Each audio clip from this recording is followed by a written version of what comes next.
pro se. An appeal panel will not even look a pro se in the eye.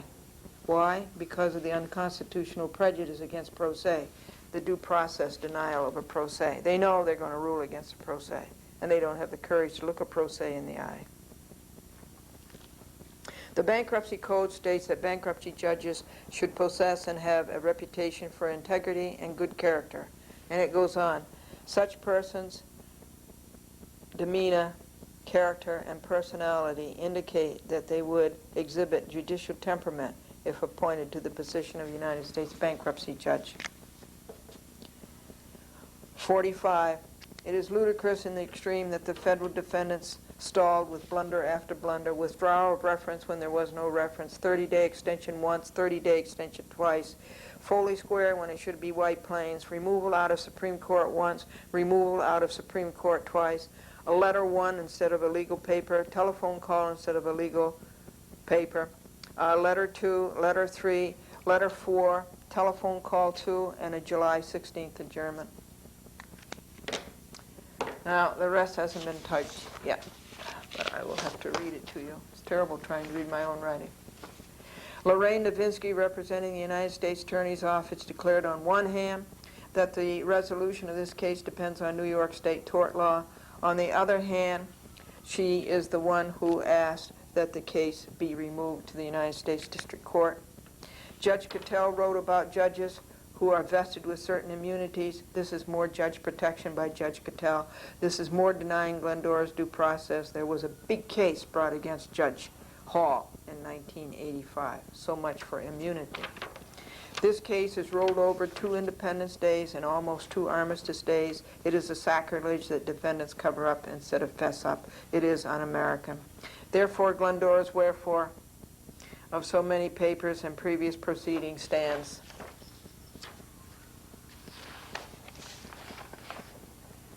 Because the district court improperly denied plaintiff's motion, its order should be reversed.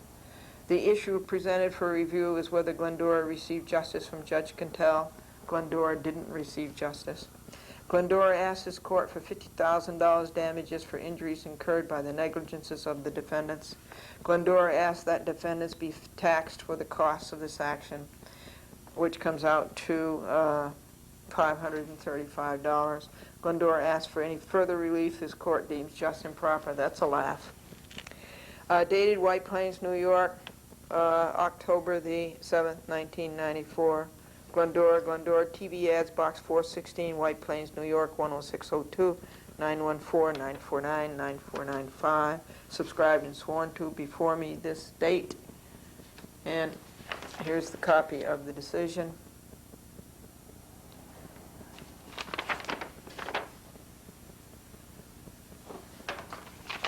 And it's signed by 3 judges, Judge Winter, Judge Abrams, and Judge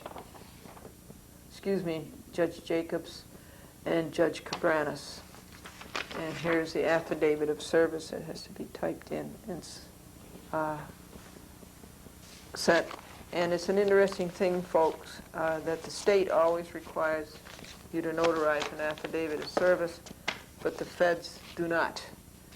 They make you swear under penalty of perjury that you did it. And Harry asked a neighbor, who is a big executive in a financial district office, what's the latest dope on Wall Street? And the neighbor says, my son Irving just started to work for the company. And John is a stockbroker, and he says he gets very sentimental at Christmas time. He hangs mistletoe over his office door so his clients can kiss their money goodbye. And vacation time is when millions of Americans go way beyond the Rubik Cube and tackle the huge problem of how to refold a road map. Folks, a notice of appeal for the bad decision by Judge Colabella and his bad law clerk, Raymond Powers. First, you have to pay $50 to file your notice of appeal. And then you have to get a RODI form. That's a request for appellate division intervention. And it looks like this. 4 pages. It's a huge form.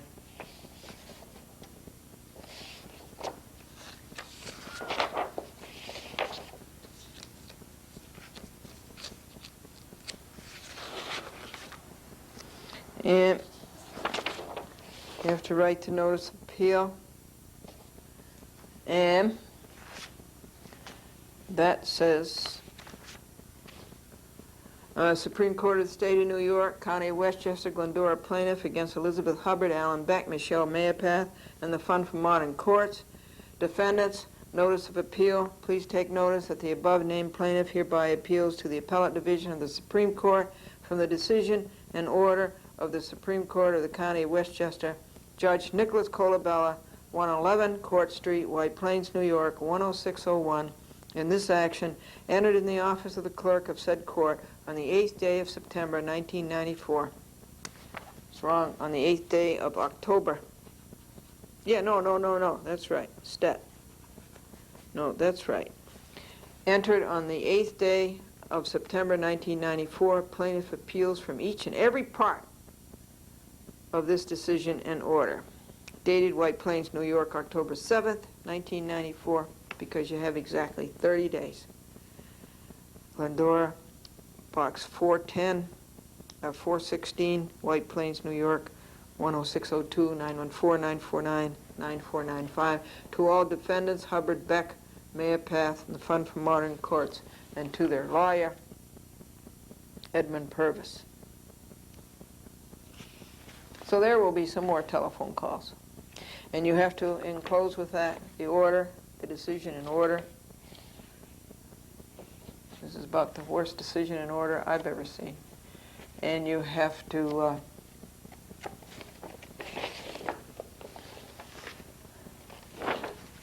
have your affidavit of service ready, that it was served on Purvis. And we will also serve it, of course, on the defendants. And an affidavit of service sort of looks like that. And I think that's it.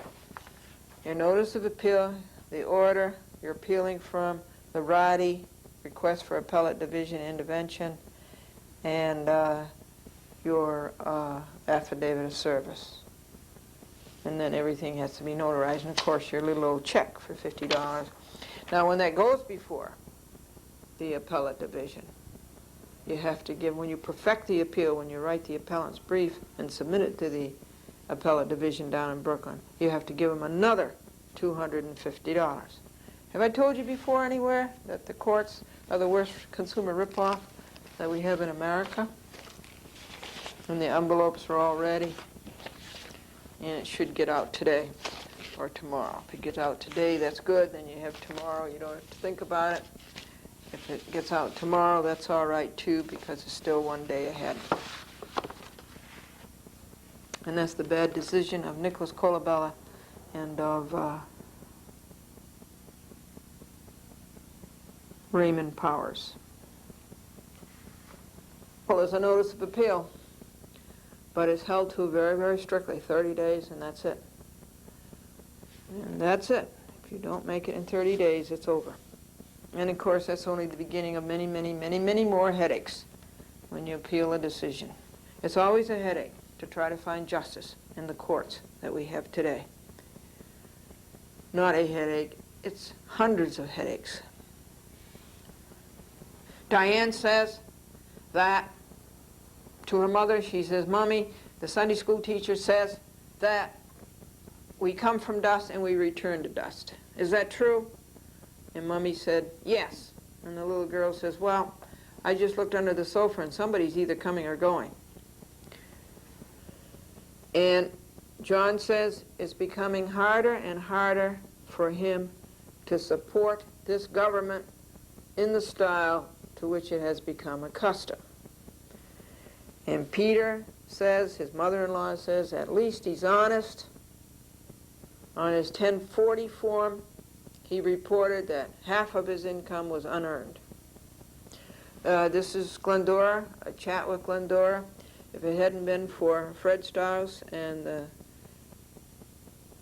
editing at White Plains Public Access, we never would have got this. Through this week, we would have never got the editing done of all of the videotaping that was done this week.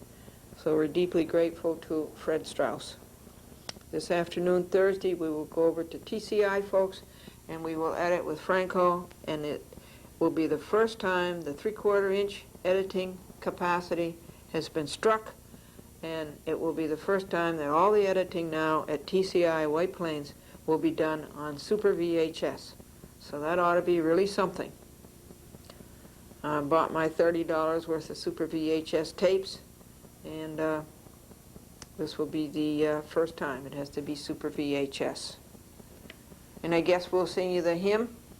God be with you till we meet again. Keep love's banner floating o'er you. Put his loving arms around you. God be with you till we meet again. Not bad. This is the they'll have September the 22nd to September the 29th today, Thursday. And here it is, folks. There's nothing to smile about. What Remember. we've been waiting for. This is Super This is the VHS. moment you've been waiting for, huh? And this is the, Carol? Told you. What? Told them. Oh, that one does. Not this one. Wait, that was not supposed to be that one here. and today is October the 6th, 1994, Thursday, and the time is 3:55 p.m. So maybe that's supposed to go there. And where's the Super VHS? These are the two, those are the two Super VHSs. All right. And these are the 3/4 inch discs. And this is the PSA mess that should be cleaned up. And look at this mess. Yeah, horizontal tape in there. And there's the editing board. Well, if you want to just see bars, you could just attach it to 17, dude. Unless you want to. No, I need it from the tape to phase. And this is the audio deck. And this is the control panel for the audio deck. Okay, excuse me. Put this down first. Okay, Now where's the little... punch up number 4 on the, this right. When she was a county court judge, she had all these robes made. You know, judges wear black robes. Except Judge Reed, he used to wear a royal robe. It looked very nice. And so Janine had a black robe, and she had a brown robe, and she had a navy blue robe. And so a friend of hers made them down in the garment district. A friend of hers made them for her. And she, of course, never got to wear them. She was kind of afraid to wear the other colors. So I asked Judge Mary Smith, you know, when she becomes a county court judge, she should make a deal with Janine and buy all those different color robes. Because we need a little color in the court. We need something besides all dried up black robes. We could get out today or tomorrow. Get out today, that's good. Here's the area notes for today, along with 3 hours of editing from 4 p.m. to TCI, 7 p.m. We have to go get a writing form from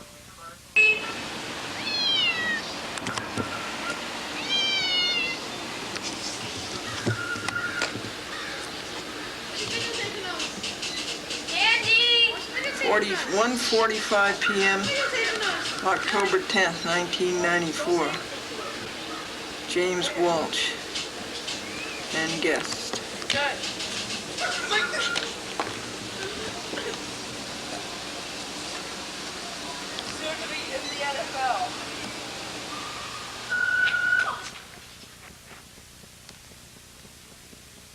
Calling John Porzio at 1:50 p.m. October 10, 94, Monday.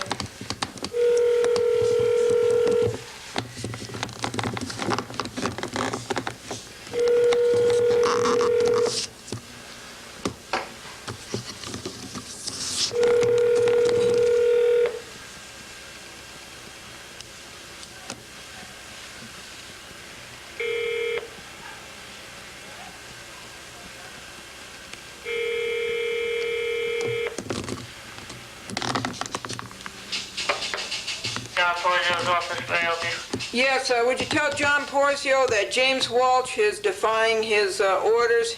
He's playing football on the lawn with a guest. All right. That's James Walsh. I heard you the first time. And that's apartment 3A. I heard you. And he's playing football on the lawn. That's John Porzio's answering service at 1:50 p.m., October 10th, 1994, Monday.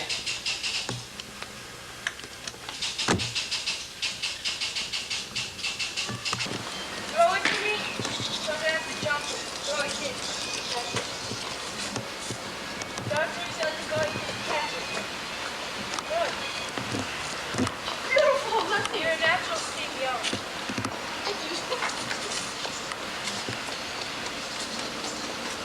Don't hit your car, please.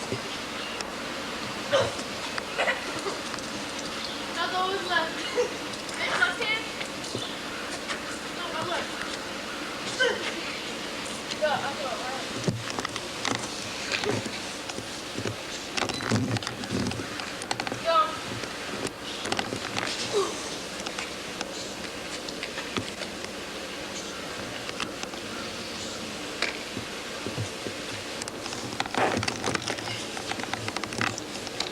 Check this out, camera.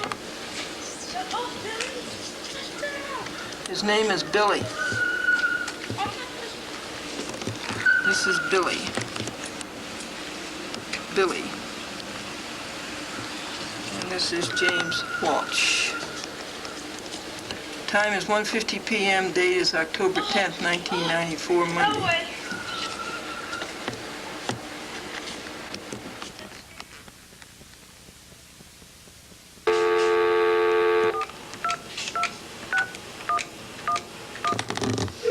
Time now is 2:03 p.m., October 10th, 1994, Monday. White Plains Police Department, Officer Dorset speaking.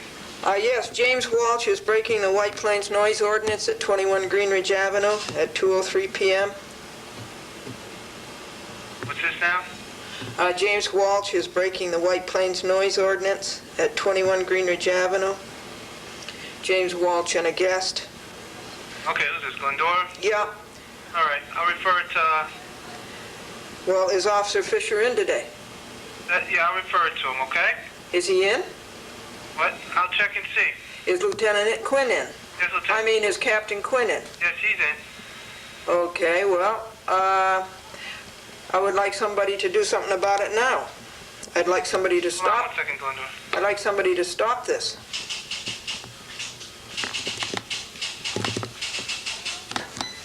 Shouting, hollering, hooting at any time or place so as to... Hello? Yes. Yes, ma'am, we're going to refer it to the proper, Yeah, but are you going to stop it? that? Are you going to stop it?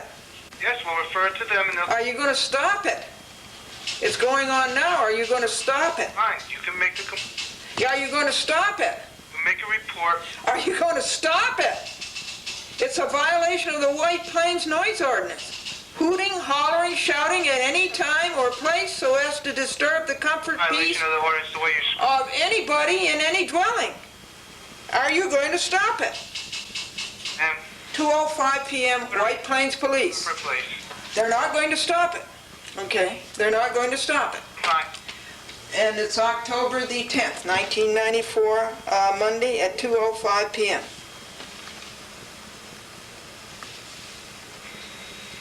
Goodbye. Keystone cops. Keystone stops. They're going to write a report and that's going to stop it, right?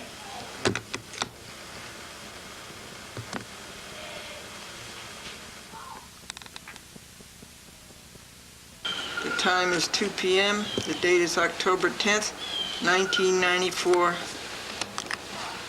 Monday.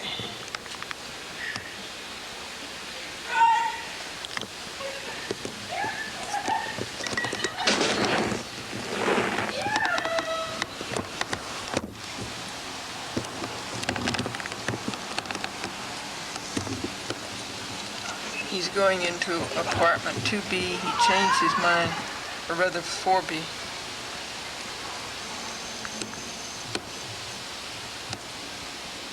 Yes, ma'am. Leave them alone. We're just playing.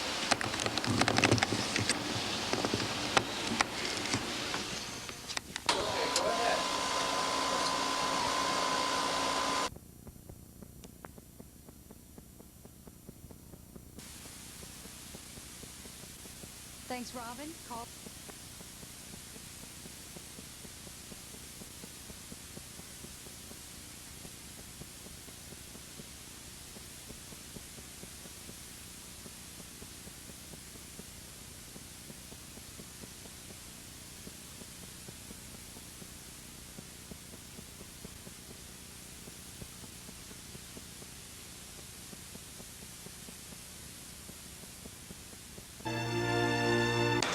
Okay, let's take 3:59 p.m., which are the time you're talking about? Fine. Let's talk about 3:59 p.m. Oh, that doesn't concern the Larkins. Just Larkin. that. All I'm asking you is 6:50. Larkin I questions. understand. 6:52 p.m. We are talking about Kevin Larkin. May 10th Yes. with Theo Appucci. Is that incident on tape? Cannot tell you until I look at the tape. I would assume yes. I cannot tell you until I look at the tape. Or I would ask that we leave a space in the record and please indicate whether it's on tape. Wait just a second. 5:10, 93, Monday, 6:52 p.m. Is it on tape? Yes or no? All this will be in the transcript, which we will provide you. If it is on tape, was it cable cast? And the dates and times of the cable casts.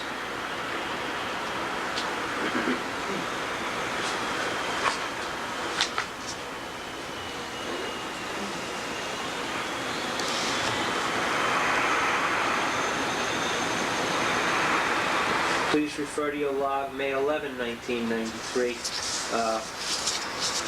which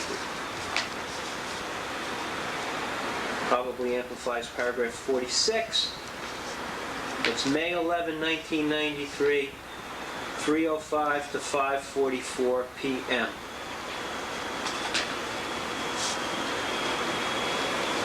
Please indicate where Roberta Walsh. Okay, it's outside the east and south bedroom windows. This incident occurred? That's what it says. Right. And could you recall any of the withdrawn? Can you describe the noise they were making? Were they just yelling loudly or Who was that? can you refer to Roberta Walsh, Daniel Walsh, James Walsh, Kevin Larkin, Theo Appucci, and Neil Appucci? Okay, let me look at the log here. This is May the 11th, Tuesday.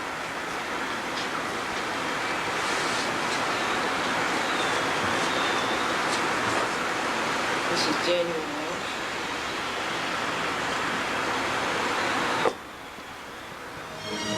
You refer to it as Tort 40. Yeah, yeah.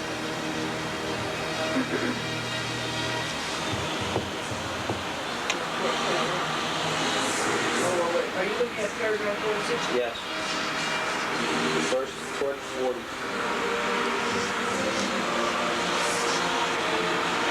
And the time is 3:05 to 5:44 p.m.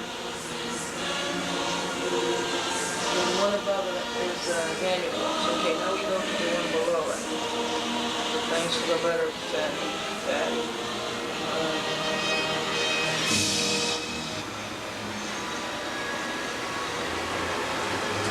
This would be voice noise and ball noise. Is that in the area between A and D? Yes. It's in the driveway here. Is Roberta Walsh an adult? She's the mother of James Walsh. And did you observe Roberta playing with the boys? No, she didn't. She didn't play.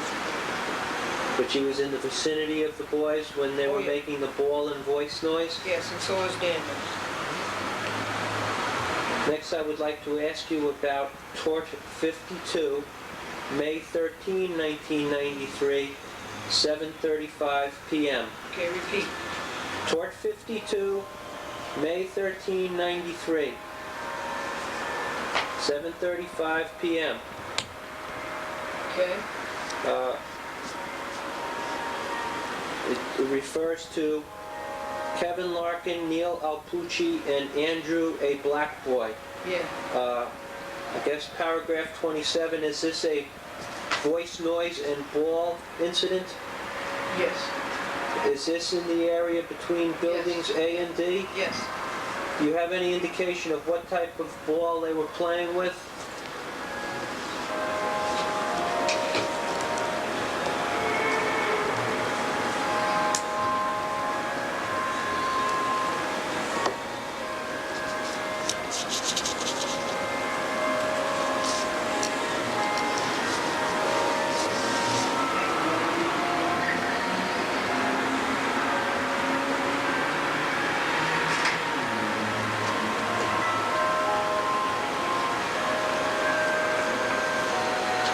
Well, there was a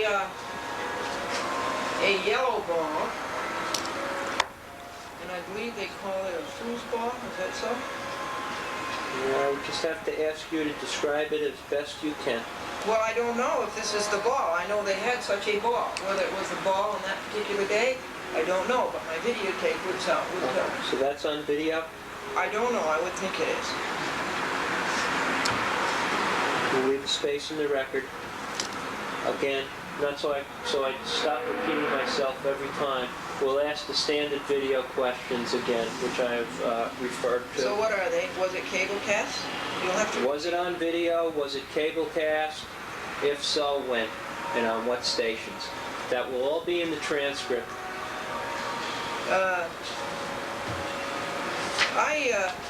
You're requiring me to do a lot of work here and a lot of time, and I object to that.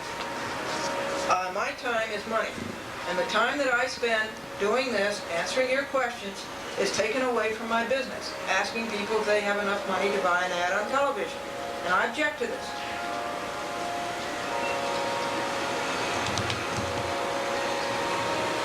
I don't get paid for this.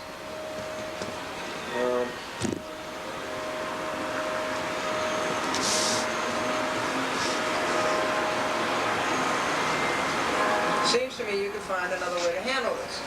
Tort number 53, Instead of May- stealing my time, May 14, and my income, and my money, and my ability to get business. Well, I could ask you to discontinue your claim against the Larkin family. That's They no ridiculous. longer reside in I'm your against. complex. That's ridiculous. Then let's continue. You're asking for money from the Larkin Let me family? answer you that and answer it thoroughly. I want it a matter of record. I have been injured by Kevin and Andrew Larkin, and injured severely. Then let me ask you And they factual are not questions. going to get away with it. Tort 53.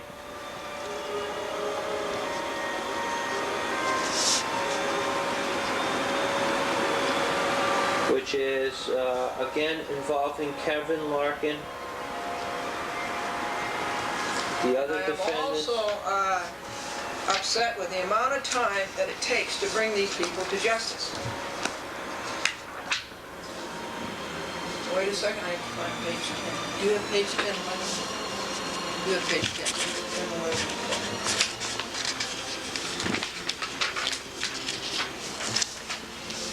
Okay, repeat your question, please. Tort 53, May 14, 1993. Court 53. Yeah. The boys yelling. It's a yelling incident, I assume.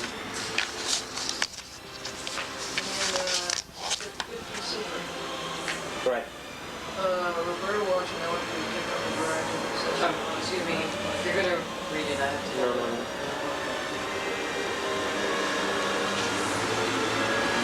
Now, what was your question? Okay.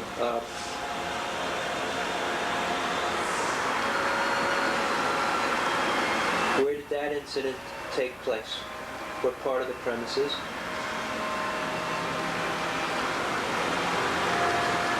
Driveway area. And were the boys yelling at each other, or were they yelling to Glendora and Franklin?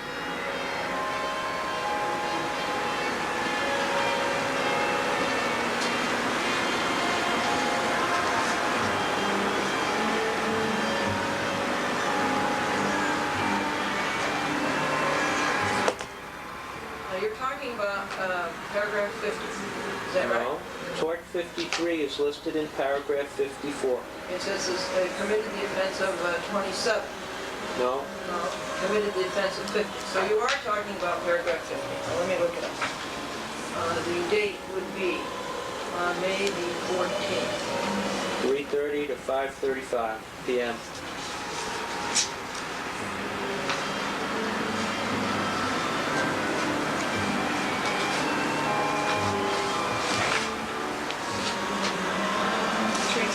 Let's see.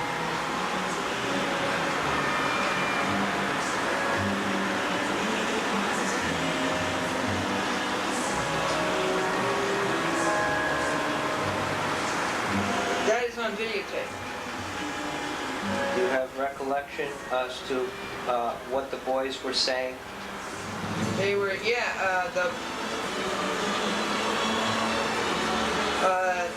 they were taunting me. In what manner? Do not recall. Mirror, mirror on the wall, who is the fairest of them all? These were. Do you have the log? Do you have the log for? My log starts after your typewritten complaint. All right, mirror, mirror on the wall, who is the fairest of them all? And chanting Glendora.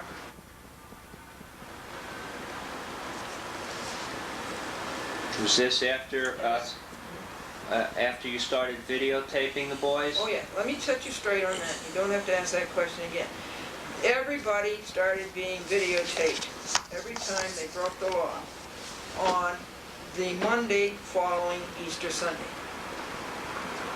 Every time they broke the law, they were videotaped or audio taped. So this would be on videotape. That's for sure.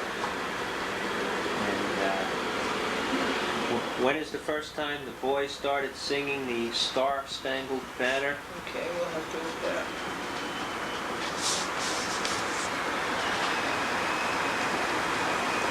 Where is it? Does it say anything there? I have it in the complaint, but it looks like it might be May 17th of 93. Right, it sounds about that.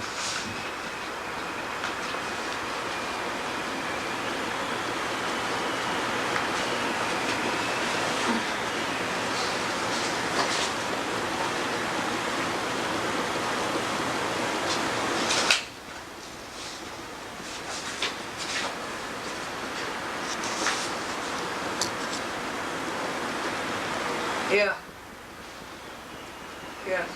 And to answer your question on that is on videotape, that has been on television. All right. And which of the boys were singing? Okay.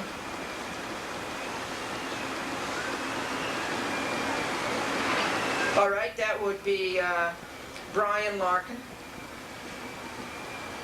Andrew Larkin, No, Andrew's. excuse me, You sure it was Andrew? Kevin. No, I take that back. It's not Andrew. It's Kevin Larkin. Okay, it's the Andrew the black boy.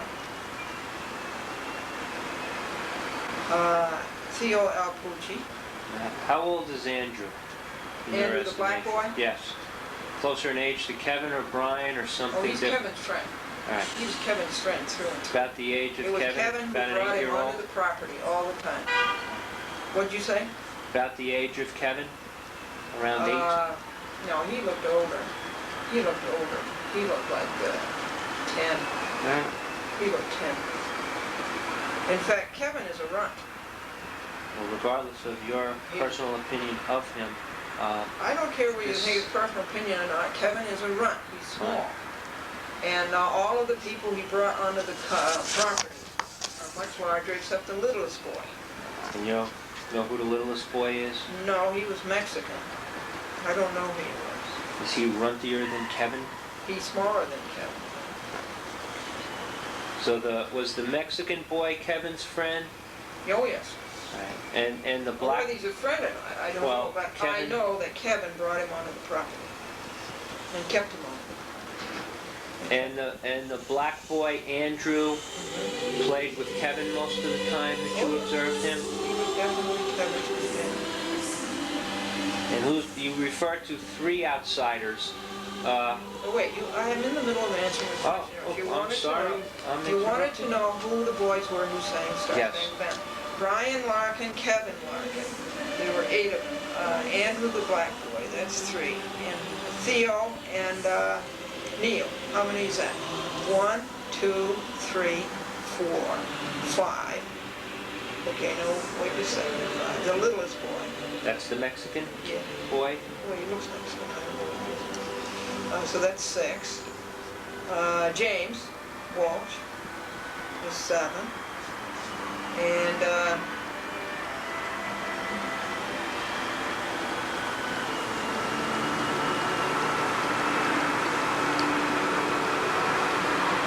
I would have to look at the figure. It doesn't say here. Wait just a second. Let me see if it says. Just might say so.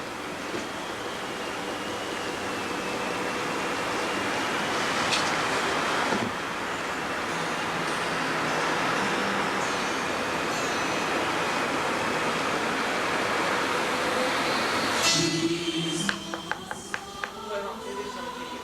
All right. Same day, 4:45 p.m. referred to James Walsh and Kevin Larkin making a lot of noise outside your front door. Was that inside the building? No, on the outside. Okay, where? The front door. Verbally describe it. Just describe it for the record. It's very easy. It's on the east and the west side. And this is building A. On the Green Ridge Avenue side? And the front door is just about, well, the front door is right under our kitchen window, okay? And does the front, To the right, our kitchen window is you're in the house. does that door go directly into your apartment or No. into a common area? Oh, it goes into a common area hall. Are you claiming that the making of the noise outside the front door was a tortious act, which is part of your claim? Yeah. Right. You know what the tortious act is? The noise? Noise violation? Infliction of emotional distress with no physical effect. Are you claiming 5:29 p.m. Kevin Larkin put a baseball bat between his legs and hopped around? He did this 3 times. Are you claiming that is one of the tortious acts directed at you?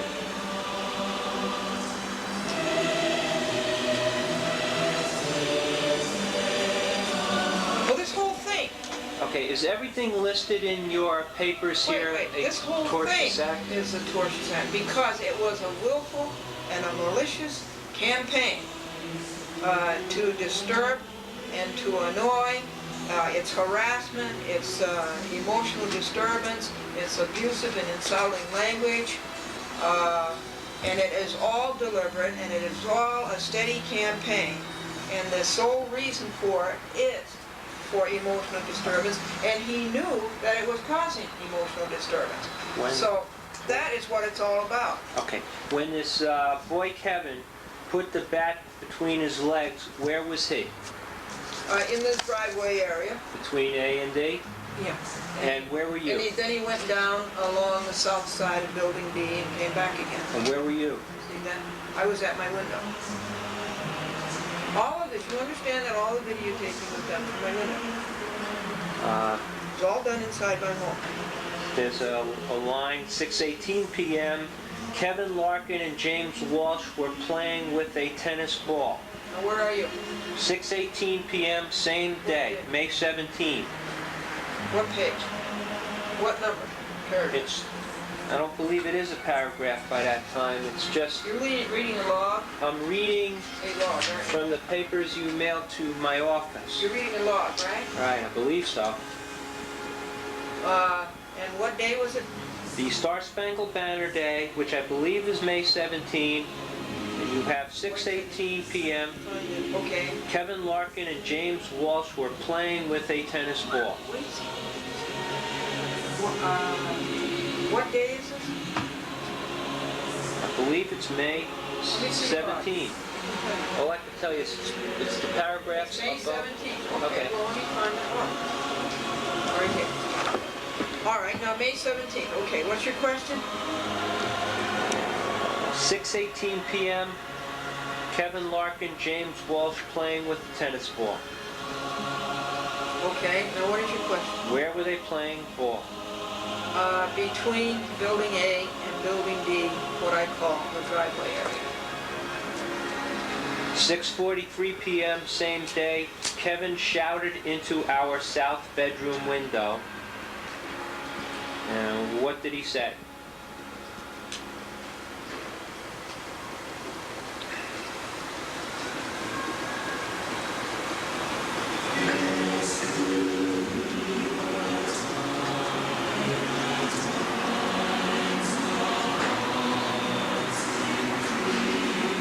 You have a reference to Yeah, what is it? meow at 6:45, but do you recall no, anything you're calling else? You're calling number 45, 64430. Kevin Larkin hollered something at us. Shouting passed into- out our front door? No. Kevin Larkin shouted into our south bedroom window. Right, Yes, what did he say? yes. It would be something abusive. Do you recall what he said?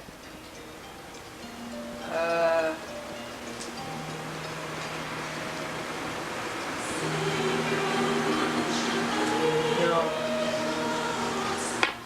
And at 6:45 he hollered meow. Yes. Were there any cats Yeah, on? it was at a cat. Oh, okay. Let me just clarify that for the record. On May 17, 1993, did you reside with any cats? Yeah, we had two cats. And at the time Kevin hollered meow into your south bedroom window, was there a cat on the windowsill? Yes, I think so. And there was no reason for him to say, yeah. Just walk by the window and mind his own business. That was intentional infliction of emotional disturbance. Next, I direct your attention to your log of May 22, 1993. The law, not the complaint. Log, Okay.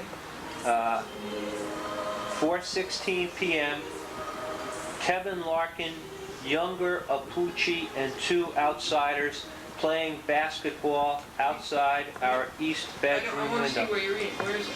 In the middle of the page where it showed it? Oh, What you're reading? way down at the Okay. bottom Okay. of May 22. Okay, 4:16 p.m. Yes. Kevin Larkin, Younger, Alpucci, two outsiders were playing basketball outside of East Bedroom. First of all, is there a basketball net anywhere around this area? Right. Would this area outside the east bedroom window be the driveway area between A and D? Please verbalize your response. Yes. How old is the younger Alpucci? About Kevin's age or different? Oh, no. Older than Kevin? Yes.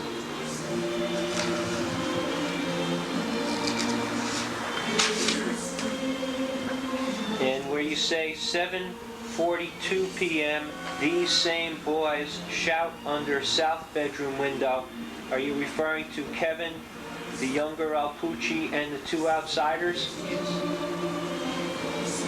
And with the 7:56, the basketball still pounding, was that the same boys playing with the basketball? Yes, same boy. And that would be Kevin Eight. Larkin, Younger, Alpucci, and two outsiders. And where you say, a little farther down your log, Kevin Larkin is under our south bedroom window screaming at us. What is he saying there? Oh, he says, she's at her desk. She's at her desk. She's moving toward the window. Had you been videotaping that day? I assume so, since you indicate that all of the acts after basically May 12 were on video. Or either videotaping or... And even it says 8:40, Glendora videotaped it for the record. Right. June. Next we go May 24th. 4:30 p.m.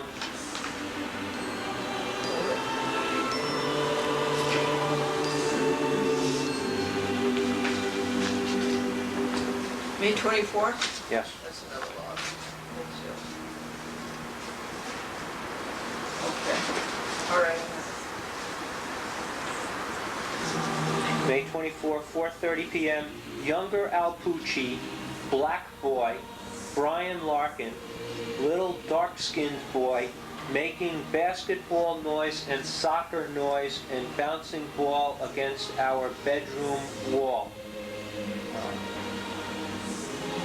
Okay, what about Indian Boy, where'd you get Indian? it's continues on. All of these boys were brought onto the property by Kevin Hunt as a malicious boy to cause emotional disturbance. To you? Yes. Not to, you have no opinion that Kevin Larkin brought these boys to where he lives so that he could play with these boys. No, he did, this was a malicious campaign to cause emotional disturbance. And this was all by this 8-year-old boy at the time. He's 18 years old. Well, I think you described him. How old was he? Yes, this was a malicious campaign. All right. Willful, it was malicious.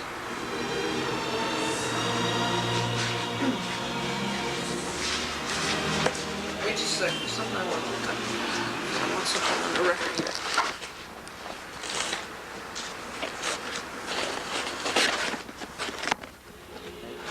You're not going to start reading statutes into the record, are you? Because we're just trying to ask factual questions right now. This is a deposition. I'd like to move it along. I can already get us into June 1993 if we would just continue.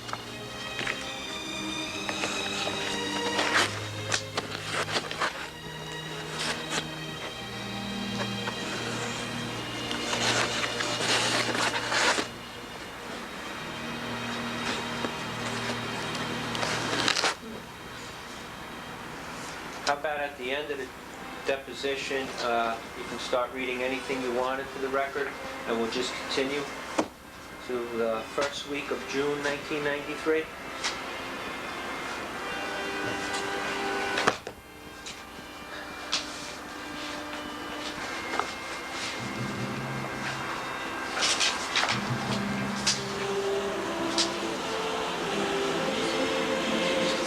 Oh, certainly.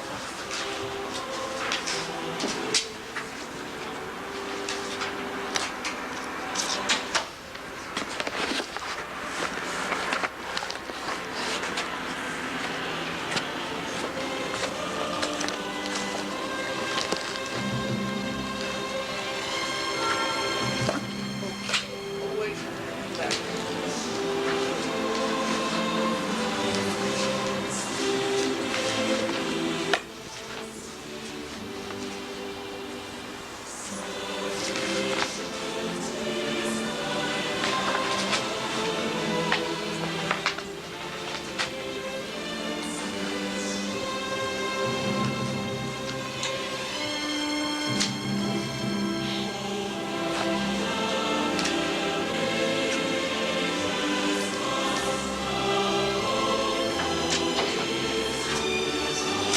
Okay, let me know when you're ready.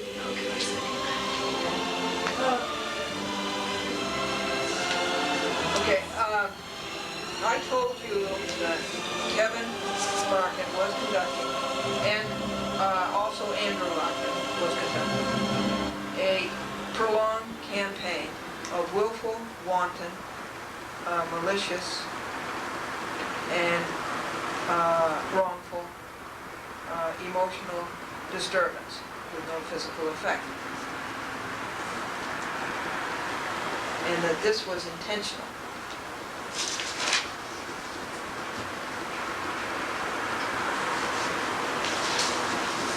And now you're going to go to a question in June. Correct. Let's move to June.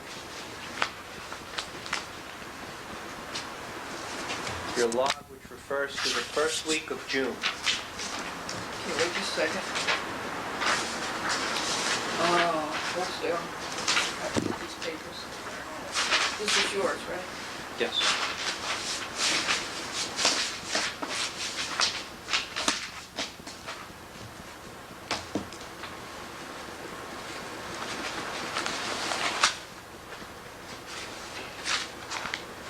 Okay, your June.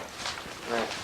Where you refer to the Star-Spangled Banner under first week of June. Just a second, I'll find that out.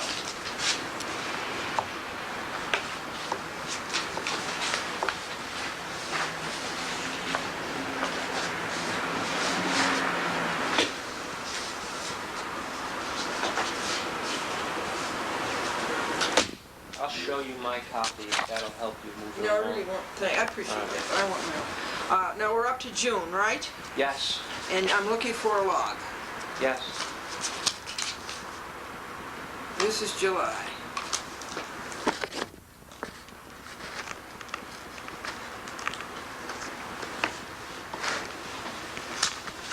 All right.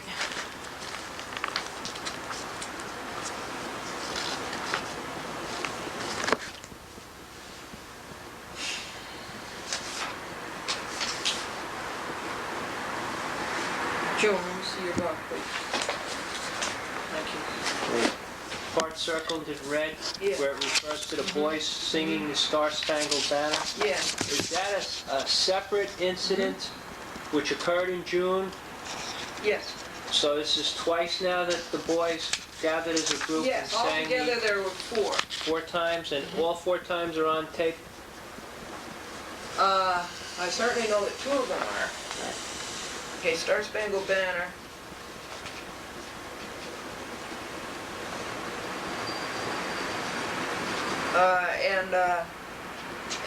To answer your question, 2 of them are on tape and have been cable cast. Again, where I have circled, it's hard to get a date out of this log, but it says 6:15, Kevin and the littlest dark-skinned boy were... This is not a log. All right, if you can find your This log... is a complaint. All right, where it says Kevin and the littlest dark-skinned boy were at it again. What were they doing? Violation of the White Plains noise ordinance and intentional infliction of emotional distress. They were making voice noise and ball noise and screaming and shouting. Okay, you're going to read from the complaint. I have the Oh, complaint good. right here. What page was that? I The don't know. complaint. Just the page that says June 1993, No, up first above it, week, you'll find a page number. Can't you find it? 18.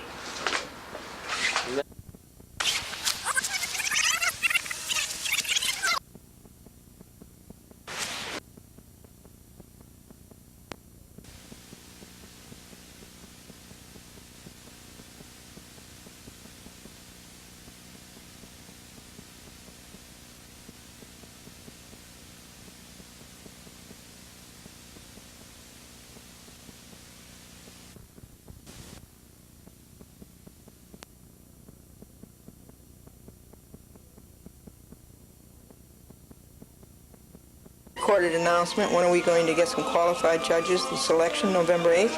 Courts are the worst consumer ripoff in New York State. Now, who is on this worthless commission? Henry T. Berger is the chair, Helene M. Barnett, Honorable Evan L. Braun, E. Garrett Cleary, Lawrence S. Goldman, Honorable Juanita Bing Newton, Honorable Eugene W. Salisbury, John J. Sheehy, Honorable William C. Thompson, and the clerk is Albert P. Lawrence, and Lee Clear is the administrative assistant. The administrator is Gerald Stern, and Robert H. Tembekian is the deputy administrator. Their address is 801 2nd Avenue, New York, New York, 100117. I wouldn't bother complaining to them. Their Albany address, 3840 State Street, Albany, New York. And that's the way it always will be. We need court reform. And what other laws has Cablevision broken? You remember this? Pursuant to New York State Business Corporation Law, shareholder Glendora of Cablevision Systems Corporation requests to inspect the current list of directors and officers of said corporation and their residence addresses. Here's the law right down here, section 718. They have broken this. Said corporation shall, within 2 business days after receipt of this demand and for a period of 1 week thereafter, make said list available for inspection at 1 Media Crossways, Woodbury, New York, 11797. Now, between 9 and 5 p.m. They haven't responded to this. The 2 days haven't been kept in the 5 days, business days, of letting it be inspected, and I made 4 telephone calls, and they haven't done it yet. So tomorrow, Friday, October the 14th, I will call again and say, is that list available for me to see? And I will go out and see it, if it is. So there's another law they broke. Further, they haven't ever answered the letter where I asked them 14 questions from the Business Corporation Law about how they run the company, and that has never been answered either. This is CPLR 105, Section 105. I'm a judgment creditor. Cablevision is a judgment debtor, but Cablevision won't pay up. Cablevision runs away and won't pay its debt. The stocks were good. Texaco was $60.78. CBC, as Cablevision Systems Corporation, was $56.75. That's very good. CBS is $322.78, and Gannett is $46.34. Gannett has fallen way back.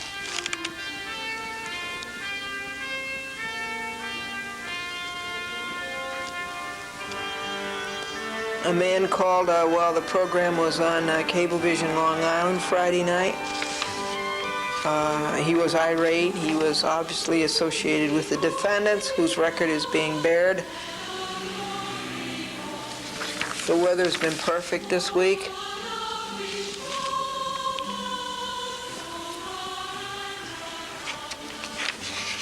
This is a typical list of things that has to be done. This had to be done in 1 day. Of course, it never got done. Some of it got done. Details, operations, and errands. The work never gets caught up because of all of the lying and covering up and law breaking of people like Cablevision. The United States Court of Appeals, Second Circuit, next to the United States Supreme Court, has not made their decision yet on Glendora versus Cablevision. I appealed the Judge Bryant decision. Amicus curiae, Brian Graceman and Robert Perry are in on that. And the oral argument was September 20th. And here it is, September 27th, October 4. That's 3 weeks. They haven't made their decision yet. The Cablevision file is up to 4,340 pages.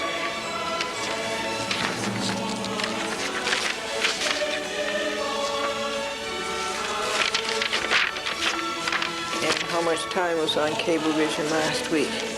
8.25 hours. And what is the vacation? Well, that's the time of the year that the roads close and the detours open. And David said that the resort that they stayed at last summer was so dull that the tide went out and it never came back. And while in Hawaii on vacation, Bob asked a native, he says, how do you pronounce it? Hawaii or Hawaii? And the native said, Hawaii. And Bob says, thank you. And the native says, you're welcome. Let's get back to the law-breaking, cover-up, and lying of Cablevision defendants. pick out the things that happened this week, Monday, Tuesday, Wednesday, and Thursday. We had to hand in that protest to Kalaji's lying and inserting a gag order into the order for Silverman to sign. And me that in the afternoon there was an appointment for with the Gannett newspapers for endorsement. So what have I told you? That the evil of the judges and the evil of Gannett are intertwined, can't be extricated, that a judge has to have that political endorsement. That's what his political boss wants. And, you know, you can't get any justice suing Gannett. On the hospital in Syracuse, St. Joseph's Hospital, remember, before the operation, he called us up the night before, and he was jovial and jolly and brave and full of good cheer and entertaining. And then he has the triple bypass heart surgery, and then they let him get pneumonia, and he can't breathe, and they take out his windpipe, his trachea, and they must have taken out his voice box with it, because now he can't talk, and he can't walk, and he can't feed himself, and he can't urinate, and now they want to put in another tube because they think that he has an ulcer. Now, a good thing that has happened this week is Mike, who is a New York State court officer, stationed in the county courthouse tower and has been for years, is a baseball buff, and he collects all this memorabilia and jerseys, baseball jerseys, and baseball cards. And he was on a program way up in Dutchess County, and what do you know? I saw it on Long Island, LIG, channel 55. I saw it out there. It comes in on channel 22 on TCI. Isn't that great? And he looked very good. And I told him that I saw him, and he really does know a lot about baseball. I was pretty impressed, and the man who interviewed him on TV was excellent. This page of the calendar of the New York State Supreme Court Appellate Division, 2nd Department, Brooklyn, coming up to White Plains to hear oral arguments. That was on October 11th, Tuesday. And I told you about that on an earlier program. Had vegetarian scallops, and we use an egg replacer to cover them with, to dip them in, and then breadcrumbs. And they are delicious. You don't have to eat animals. In fact, you're a lot better off if you don't eat animals. And we had wheatina and salad and carrots. Or Seymour, who definitely was